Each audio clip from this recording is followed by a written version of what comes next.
những bóng dài đèn soi bước chân, dìu em qua thị trấn.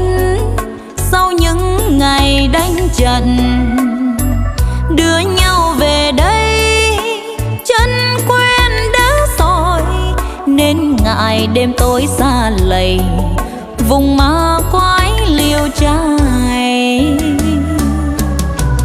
Tôi lính trận ngược xuôi đó đây, tạm vui chơi ngần ấy quanh mấy đường phố này.